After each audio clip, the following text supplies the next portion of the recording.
예수께서 이르시되 내가 곧 길이요 진리요 생명이니 나로 말미암지 않고는 아버지께로 올 자가 없느니라. 아멘. 1020 새생명 축제를 우리가 준비하고 앞두면서 가장 근본적인 이 부분을 좀 우리가 알아야 되겠다 하는 생각이 들어서 오늘의 말씀을 준비했습니다. 이 말씀을 우리가 분명히 알 때 전도할 힘이 생기게 될 거라 그렇게 확신합니다. 우리가 어떤 물품을 사게 되면 거기에 사용 설명서라고 하는 게 있어요. 모든 아무리 싼 제품이라 하더라도 사용 설명서가 있습니다. 사용 설명서대로 할 때 그 제품이 가지고 있는 최상의 기능을 발휘하게 되죠. 굉장히 비싼 물품인데 사용 설명서대로 하지 않을 때 상당히 평범하게 쓰임받는 경우도 있습니다. 그리고 사용 설명서대로 하지 않고 다르게 하면 무엇보다 고장 날 수가 있거든요. 물론 고장난 그 제품을 어떻게 원래대로 복구할 수 있는지도 사용 설명서에 나와 있습니다. 하나님이 인간을 만드시고 인생 사용 설명서라는 것을 주셨어요. 아주 값싼 제품도 사용 설명서가 있다고 한다면 가장 고귀한 사람이 어떻게 사용 설명서가 없을 수 있겠습니까? 하나님이 아담과 하와 두 사람을 부부로 만들어서 가정을 만들게 한 다음에도 부부 사용 설명서를 주셨거든요. 부부는 돕는 배필이다. 서로 도와서 부족한 것을 보충해주고 그럴 때 서로가 성장하게 된다. 부부는 부모를 떠나서 한 몸이 되는 거다. 그래서 부모를 떠나는 것부터 가정이 부부가 시작이 되기 때문에 결혼하기 이전에는 부모와 자녀와의 관계가 제일 중요했다면 결혼한 다음에는 부부 관계가 제일 중요하다. 이것도 사용 설명서거든요. 그리고 부부는 뼈 중에 뼈요 살 중에 살이다. 그렇게 절대로 떨어질 수 없는 관계다. 이렇게 이야기하고 무엇보다도 사용 설명서 중에는 부부는 벌거벗었으나 부끄럽지 않다. 벌거벗었다는 말은 나의 허물과 숨기고 싶은 약점과 상처가 드러나더라도 그걸 부끄러워하지 않아요. 왜? 배우자가 그걸 용납해 주니까. 그걸 품어주니까. 그래서 상대방의 허물이 드러나도 감싸주는 게 부부다. 이게 사용 설명서라니까요. 부부가 하나님이 주신 사용 설명서대로 하면 그 가정은 화목하고 사랑이 넘치고 평안하며 천국 같은 은혜가 흐르게 될 겁니다. 그런데 부부가 사용 설명서대로 하지 않으면 부부 관계가 고장나는 것이죠. 모든 사람은 인생 사용 설명서가 있다고 했지 않습니까? 하나님께서 모든 사람을 만든 다음에 가장 근본적으로 행복할 수 있는 길을 보여주셨어요. 사실 이 성경이라고 하는 것에 사용 설명서가 나와 있거든요. 이대로 하지 않을 때 고장나는 것도 나와 있습니다. 무엇보다 하나님이 사람들에게 행복하게 살 수 있는 가장 중요하게 열어준 길 중에 하나가 뭐냐면 선악과를 따먹지 말라는 거거든요. 선악과를 따먹는다는 것은 선악과를 따먹지 않는다는 것은 하나님이 내 인생의 주인이다. 그걸 받아들이는 거예요. 선악과를 따먹었다는 말은 하나님이 내 인생의 주인됨을 거부했다는 뜻입니다. 그리고 내가 내 인생의 주인이 되어서 하나님으로부터 독립선언하는 것이 선악과 따먹는 거거든요. 그래서 오늘도 우리들 중에도 오늘 아침에도 선악과 먹고 오신 분들이 있을 거예요. 거기에서 모든 죄들이 나오고 그걸 타락이라고 말을 하는 겁니다. 결국은 하나님이 주신 선악과를 따먹지 않아야 너희가 정말 행복할 수 있어 라고 하셨던 사용 설명서대로 하지 않음으로 말미암아 모든 사람은 고장난 겁니다. 그 영혼이 고장나 버린 거예요. 그래서 그 결과로 상당한 고통을 당하기도 하지만 무엇보다 에덴 동산에서 추방이 되어서 하나님과의 관계가 단절이 된 거예요. 하나님과의 관계가 단절된 상태가 구원이 없는 상태거든요. 그러면 단절된 하나님과의 관계를 복원할 수 있을까? 사용 설명서에는 왜 망가지는지도 나와 있지만 어떻게 복구하는지도 나와 있다고 했지 않습니까? 그러니까 하나님과의 관계가 단절되어서 망가진 사람이 다시 하나님과의 관계를 회복할 수 있는 방법도 나와 있어요. 그 방법을 오늘 보려고 하는 겁니다. 어떤 길이 있을까? 예수님께서 굉장히 유명한 오늘의 이 말씀을 하셨는데요. 한번 다 같이 읽어봅니다. 시작. 예수께서 이르시되 내가 곧 길이요 진리요 생명이니 나로 말미암지 않고는 아버지께로 올 자가 없느니라. 아버지께로 올 자, 갈 자 다 괜찮아요. 아버지 입장에서 오라 그러고 우리 입장에서 가는 것인데 아버지께로 가는 길이 있다는 겁니다. 선악과를 따먹음으로 말미암아 아버지에게서 멀어졌고 단절되었는데 다시 아버지께로 갈 길이 있다. 그 길이 뭐라고요? 나로 말미암지 않고는. 그렇죠. 나로 말미암지 않고는, 나를 통해서가 아니라면 말미암는다는 말은 통해서란 뜻인데요. 나를 통하지 않는다면 단절되었던 아버지께로 갈 수가 없다. 바꿔서 이야기하면 나를 통해서라면 아버지께로 갈 수 있다는 거예요. 그런데 우리 예수님은 그 앞에 나는 길이요 진리요 생명이니 이렇게 말씀하셨어요. 여러분 아시는 것처럼 길이요 진리요 생명 앞에는 영어 성경을 보더라도 정관사 더가 붙어 있습니다. The way, the truth and the life 이렇게 더가 붙어 있거든요. 더가 붙어 있다는 말은 유일하다는 뜻이에요.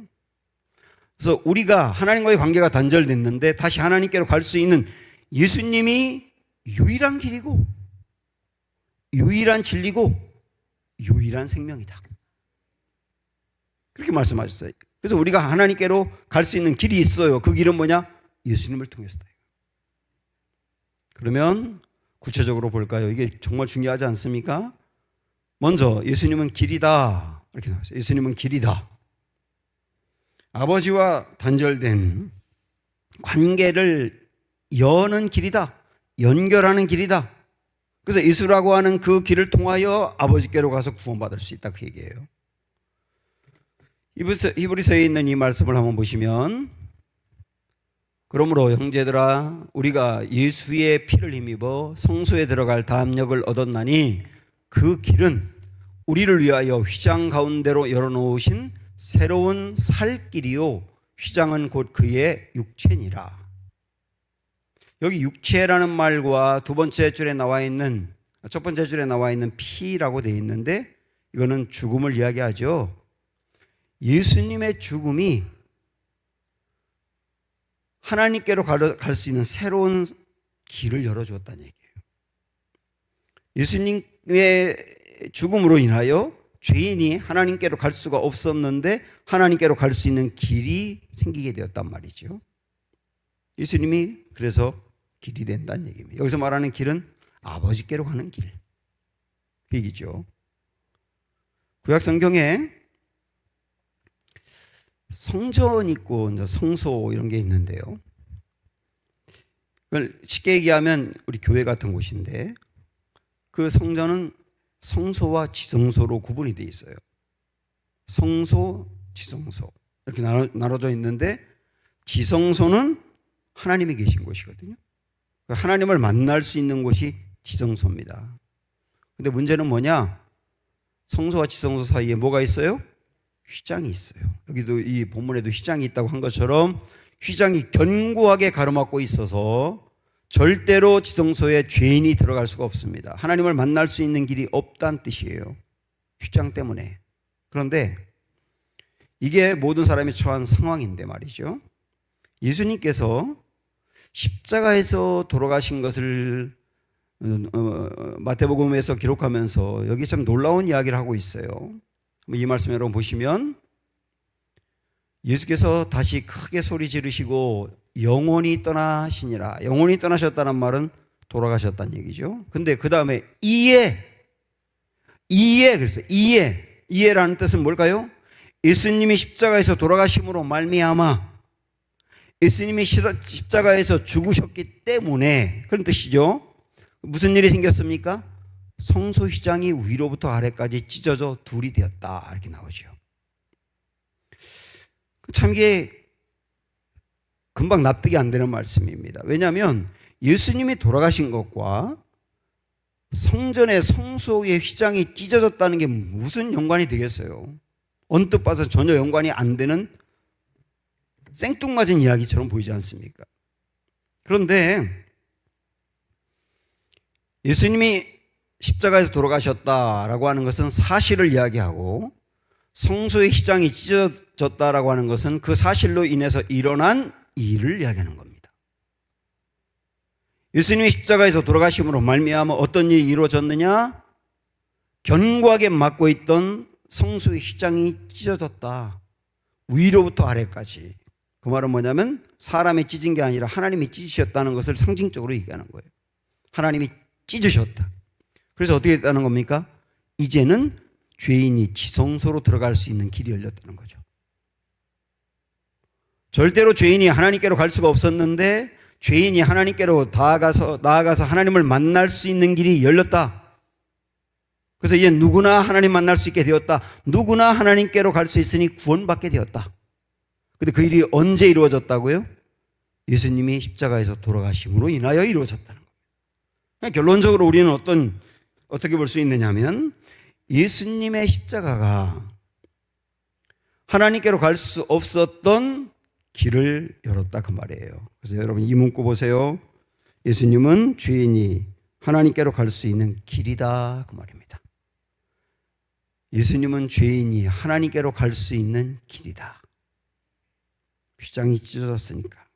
그래서 나는 길이다. 나로 말미암지 않고는 아버지께로 갈 수 없다. 이렇게 예수님 말씀하신 게 무슨 의미인지 아시겠죠? 공자와 석가모니 같은 사람들은 굉장히 희생적이고 모범적인 삶을 살았어요. 그러나 어느 누구도 다른 사람을 대신해 죽지는 않았습니다. 그런데 우리 예수님은 당신의 목숨을 들여서 길을 만든 거예요. 그 길이 하나님께로 갈 수 있는 길이 된 것이죠. 사랑하는 여러분, 분명히 아십시오. 타락한 죄인이 아버지께로 가서 하나님의 용서를 받고 사랑받고 구원받을 수 있는 길이 열렸습니다. 누굴 통하여? 예수님을 통하여. 그래서 예수님은 말씀하시죠. 나는 길이다. 이 길이 뭐라고요? 아버지께로 갈 수 있는 길이 된다. 이렇게 말씀하신 겁니다. 또 하나 예수님은 이거와 관련해서 하나 더 말씀을 드리면, 예수님이 길이다라고 하는 것을 통해서 또 하나 생각할 게 있어요. 인생은 길과 같거든요. 우리가 매일매일 이렇게 살아가는 것은 길을 걸어가는 것과 같은데, 근데 살다 보면 백약이 무효일 때가 있어요. 너무 절망적인 상황이기 때문에 어떻게 할 수가 없을 때가 있어요. 이럴 때 우리 뭐라고 말하냐면 길이 보이지 않아 라고 말을 해요. 내 앞길이 보이지 않아. 지금 여러분 중에도 그런 분들이 있을 수 있습니다. 그런데 내 앞길이 보이지 않을 때가 얼마나 두려운지 모릅니다. 제가 이전에 인천에서 파주까지 자유로에 운전하면서 간 적이 있는데, 안개가 갑자기 막 심해지는데요. 얼마나 심한지 앞이 전혀 안 보이는 거예요. 앞차도 안 보입니다. 앞차도. 그러니까 이건 앞으로 가면 부딪힐 것 같고, 가만히 서 있으면 뒤에 와서 받을 것 같고, 문 열고 나가 있으려니 옆에서 차가 와가지고 받을 것 같고, 이러지도 못하고 저러지도 못하고 얼마나 두려웠는지 몰라요. 벌벌벌 떨고 있었습니다. 그때 제가 알았어요. 앞길이 보이지 않는 게 이렇게 무서운 거구나. 그런데 어떤 사람들은 살아가면서 앞길이 안 보여요. 굉장히 두려운 가운데 있어요. 이분들에게 길이 있을까요? 또 하나, 길이라고 하는 것은 방향을 알려주는 겁니다. 새 공원이라고 있죠. 새들이 있는 공원. 그 새 공원 위에 이렇게 그물을 대부분 막고 있지만 위에 그물이 없는 새 공원도 있거든요. 그럼 그걸 보면, 아니 새 공원에 위에 그물이 없으면 새들이 다 도망가겠네. 그럴 것 같은데 새가 안 도망갑니다. 왜냐하면 새는 도망갈 수 있는 날개가 있어요. 그런데 꼬리에 털을 뽑아버리면 방향 감각을 잃어버리거든요. 그래서 못 갑니다. 인생도 그런데 말이죠. 열심히 살아요. 우리나라 사람만큼 열심히 사는 사람들이 누가 있겠습니까? 새벽부터 일찍 일어나서 출근하고 밤 늦게까지 일하고 굉장히 열심히 삽니다. 그런데 열심히 사는데 어디로 가야 될지 정확한 방향을 모르고 사는 사람들이 많아요. 굉장히 열심히 살았어요. 그런데 마지막 숨을 거둘 때 내 인생이 이게 뭐야? 내가 이것 때문에 달려온 거야? 허탈해하고 허무해하는 사람이 적지 않습니다. 열심히 사는데 길을 모르기 때문이에요. 그런데 참 감사한 말씀이 있습니다. 우리 예수님은 길이시라 그랬어요. 길이시라 그랬어요. 그래서 길이 보이지 않는 사람에게 어떤 길로 가야 될지 알려주시는 분이라는 얘기죠. 그리고 열심히 살긴 하는데 인생의 방향을 정확히 몰라서 무엇을 하고 살아야 될지 모르는 사람에게 길을 안내해 주신 분이란 뜻이죠. 그래서 정말 길이신 예수님을 만나서 그 예수님의 인도함을 받는 사람은 무엇을 위해 왜 살아야 될지를 정확히 하는 거예요. 그걸 열어주신 분이 우리 예수님이기 때문입니다. 그래서 이분들은 마지막 순간에 눈을 감을 때 웃을 수 있어요. 왜냐하면 주님이 열어주신 그 길로 달려왔기 때문에. 그래서 예수님이 알려주시는 길, 가라고 하시는 길을 정말 여러분들이 알고 그 길로 가보세요. 제가 확신할 수 있습니다. 종국의 여러분은 웃을 것입니다. 예수님은 길이십니다. 그래서 우리에게 길을 알려주시는 분이세요. 예수님은 두 번째로 길일 뿐만 아니라 진리세요. 예수님은 진리다. 자, 진리. 우리가 그런 말 많이 쓰는데 무엇이든 진리가 되려면 두 가지를 충족해야 되거든요. 하나는 유일성이에요. 유일성. 그것만이 옳아야 되는 거예요. 만약에 상반된 두 논리가 한꺼번에 있다. 그럼 진리가 아니에요. 예를 들어서 이런 거 보세요. 온 세상은 우연히 존재하게 되었고 사람도 우연히 존재하게 되었고 원숭이에게서 진화되었다. 그러면서 동시에 하나님이 천지를 창조했고 사람도 창조했다. 그래서 사람이 존재하게 되었다. 이거는 이율배반적인 것이죠. 맞지 않는 두 개의 논리가 한꺼번에 있는 거 아닙니까? 이 둘 중에 하나가 옳은 거예요. 진리는 유일성이 있어야 되거든요. 또 하나, 진리는 불변성이 있어야 되는 거예요. 변하지 않아야 됩니다. 시대가 달라졌다고, 공간이 달라졌다고, 상황이 달라졌다고, 환경이 달라졌다고 달라지는 것은 진리가 아니에요. 언제까지나 시간이 지나더라도 영원히 옳은 것이 진리인 거예요. 그리고 우리가 붙들고 나가야 될 것이 바로 그것이거든요. 수시로 변하는 거 붙들고 나가면 위험하지 않습니까? 변하지 않는 거 붙들고 가야 되는 거죠. 과학도 변합니다. 예전에는 가짜라고 했던 것들이 과학적으로 증명이 돼서 진짜가 되는 경우가 있고요. 지금 진짜라고 여기는 것이 나중 세대에 가짜로 판명되는 경우도 있을 수 있어요. 과학도 변합니다. 사람이 진화되었고 원숭이에게서 지금 여기 사람이 되었다라고 말하는 것은 과학이 아니고 법칙이 아니고 가설이거든요. 학설이거든요. 이론이거든요. 그렇다고 주장하는 사람이 있다는 뜻이거든요. 그래서 진리일 수가 없는 거예요. 이전 세대에는 진화론을 알지도 못했어요. 근데 언젠가부터 찰스 다윈이 주장한 것을 옳다고 하더니 그것도 문제가 있다고 하더니 지금은 뭐 거의 진리인 것처럼 받아들이는데, 그렇기 때문에 앞으로 이것을 뒤엎을 또 다른 무엇이 나올 가능성이 매우 많습니다. 그게 진리냐? 시대에 따라 바뀌는 게 진리냐? 그렇지 않잖아요. 하나님이 세상을 창조했다. 이것도 세상 사람들이 생각할 땐 진리가 아니라고 볼 수 있는데 적어도 하나님을 믿는 사람들에게는 수천 년 전부터 영원히 변함없는 사실이에요. 불변한 게 진리다 그 얘기예요. 예수님은 당신을 난 진리야 라고 말씀했어요. 그 말은 뭐냐면 나는 아버지께로 갈 수 있는 유일한 길이고 그게 바로 진리라는 거예요. 다른 길이 없고 이것만이 유일한 길이다. 그게 진리라는 거죠. 그리고 이 진리는 변함이 없다는 거예요. 세대가 바뀌어도 변함이 없다. 옛날에 세대는 그렇지만 지금은 다양화된 세대이고 다원화된 세대이고 상대적인 진리를 강조하는 세대이기 때문에 옛날에는 하나님께로 갈 수 있는 유일한 길이 예수님이었는데 지금은 세대가 달라져서 그렇지 않아 길이 많아 그럼 그건 진리가 아닌 거예요. 변함없는 게 진리인데 우리 예수님 말씀하신 거예요. 나는 아버지께로 갈 수 있는 유일한 진리다. 그리고 나의 이야기와 내가 진리인 것은 변하지 않는다. 여러분 이 말씀도 한번 보실까요? 예수 그리스도는 어제나 오늘이나 영원토록 동일하시니라. 그래서 우리 예수님께서 의인은 믿음으로 산다.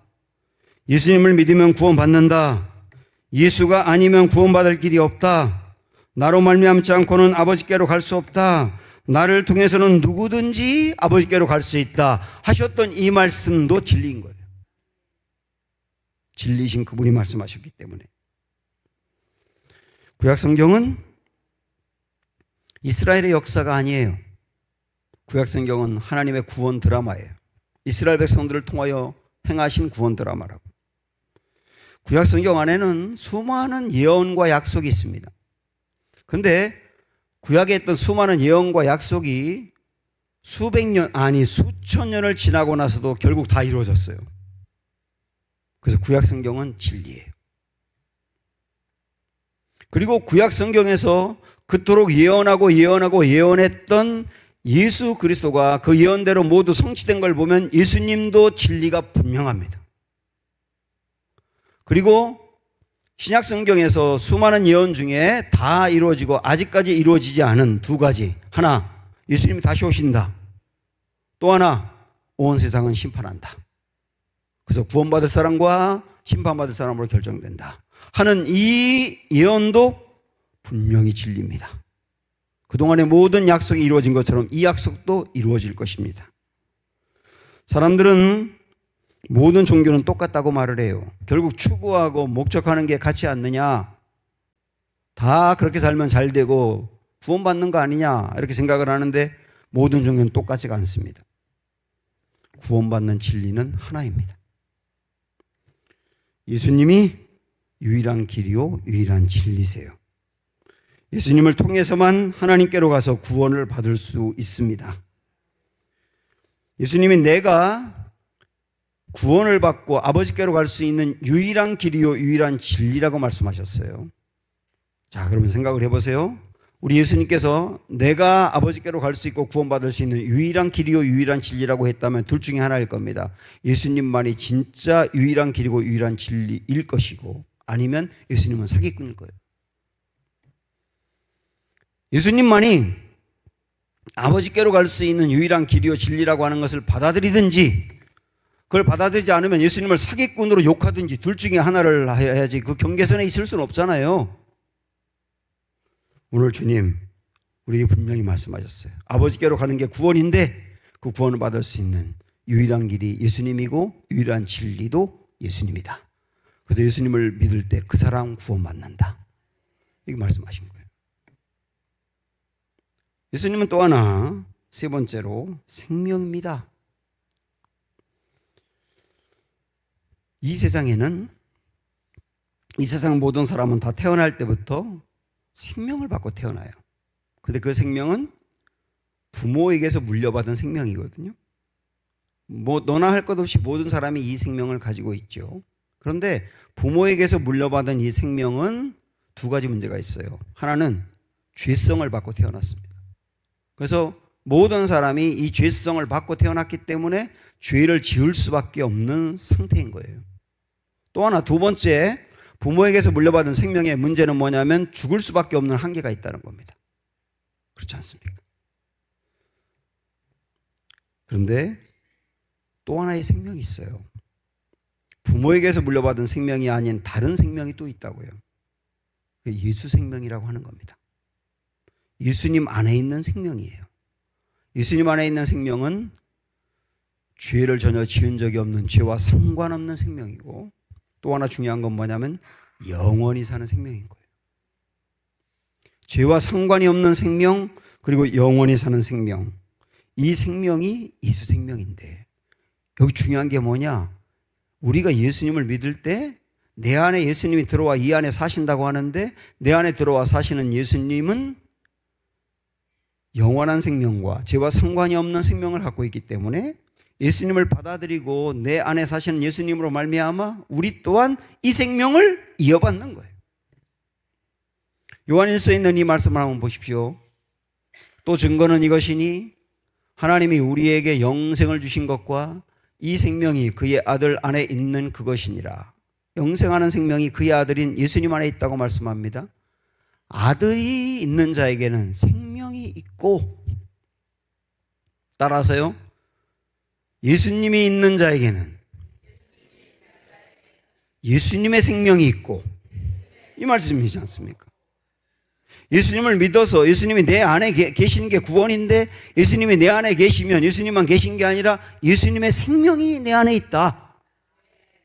그래서 영원히 죄를 극복할 수 있는 생명이며 영생하는 생명이다. 영생하는 생명. 우리가 예수님을 믿는 중요한 이유들이 여러 가지가 있지만 가장 중요한 이유는 영생하기 위해서예요. 근데 이 영생은 예수 생명을 받은 자만 누리는 생명이라는 거죠. 이 생명을 예수님을 통하여 얻은 사람은 생명력이 있어요. 생명력이. 왜? 예수 생명으로 살아가기 때문에. 그래서 우리 가족 중에 누군가가 죽어서 세상을 떠날 때 참 슬프고 다시 볼 수 없을 것 같아서 아쉽기도 하지만 이 땅에서 못 보니까요. 그래서 슬프고 아쉽지만 그러나 절망하지는 않습니다. 왜냐하면 영생하는 생명이 내 안에 있는 걸 분명히 믿기 때문에. 그래서 우리는 죽음을 두려워하지 않아요. 비록 이 땅에 살면서 가난하고 어렵게 살 수 있습니다. 지질이 고생하면서 살 수 있어요. 그러나 그렇게 고생하면서 산다고 하더라도 우리는 초라하지 않아요. 시시하게 살지 않아요. 왜냐하면 영생하는 예수 생명이 내 안에 있기 때문입니다. 어떤 성도들은 죽지 못해 산다고 말을 해요. 마지못해 산다고 말합니다. 부모에게 물려받은 생명만 가지고 있다면 그렇게 말해도 되지만 예수 생명을 물려받은 성도라고 한다면 그렇게 말할 수 없죠. 새싹이 말이죠. 돋아오르는 걸 한번 생각을 해보십시오. 씨를 뿌리면 어느 순간에 씨에서 새싹이 납니다. 그 새싹은 정말 연약하지 않습니까? 이렇게 올라오는 새싹을 툭 치기만 해도 그냥 부러져 버리잖아요. 굉장히 연약해. 근데 놀라운 건 뭐냐면 그 연약한 새싹이 그 흙이라고 하는 벽을 뚫고 나온다는 거예요. 제가 보니까요, 새싹이 벽을 뚫고 나올 때 20만 배의 힘이 생긴다는 거예요. 그래서 위에서 자기를 누르는 그걸 뚫고 나온다니까요. 어떤 때는 조금 얼어붙은 땅이고 완전히 풀리지 않은 땅인데도 거기서 새싹이 올라와요. 왜 그럴까요? 생명이 있기 때문에. 물고기가, 조그마한 물고기, 손가락 한두 마디 정도밖에 안 되는 조그마한 물고기가 센 물살을 역행해서 이렇게 반대로 갑니다. 이쪽으로 막 물살이 세가지고 우리가 가만히 있어도 넘어질 것 같은데 거기에 보면 조그마한 그 송사리가 이렇게 올라간다니까요. 왜 그럴까요? 생명이 있으니까요. 영원하신 하나님, 이신 예수님, 죽음을 극복하신 예수님, 죄를 완전히 이기신 예수님, 그 예수님의 생명이 우리 안에 있다고요. 그래서 우리는 이 생명력 넘치는 삶을 사는 게 당연하다고요. 주님과 붙어 있고 주님의 그 은혜를 공급받는 사람은 이렇게 살 수 있다고요. 이게 생명이신 주님입니다. 사랑하는 여러분, 지금까지 본 것처럼 예수님은 유일한 길이십니다. 진리이십니다. 생명이십니다. 아버지께로 갈 수 있는, 사용 설명서대로 살지 못해서 망가진 사람이, 구원을 잃어버린 사람이 다시 아버지께로 가서 구원을 회복할 수 있는 유일한 길이고 유일한 진리고 유일한 생명이세요. 이 예수님을 믿으십시오. 이 예수님을 여러분 마음으로 받아들이십시오. 예수님을 믿는 것은 아주 쉽습니다. 나의 어떤 힘과 노력으로 믿는 게 아니고 예수님께서 행하신 그 모든 일들, 내가 할 수 없는데 예수님이 해주신 그 모든 일들을 우리 마음으로 받아들이고 내 인생을 예수님께 맡기는 거예요. 그게 예수님을 영접하는 길입니다. 여러분, 이 말씀 한번 보십시오. 로마서에 있는 말씀, 사람이 마음으로 믿어 이에 이르고 입으로 시인하여 구원에 이르느니라. 여러분, 이 말씀 들으면서 시인해 보십시오. 오늘 설교 들어보니 내가 죄인이군요. 그런데 예수님이 나를 위해 죽으셨군요. 예수님이 나의 인생의 길이요 진리요 생명이 되시는군요. 아직은 잘 몰라도 내가 그 예수님을 믿기 원합니다. 라고 여러분이 입으로 시인할 때 우리의 이름은 천국에 있을 것이며 영원히 주님과 동행하는 삶을 살게 될 것입니다. 예수 함께 찬양합니다.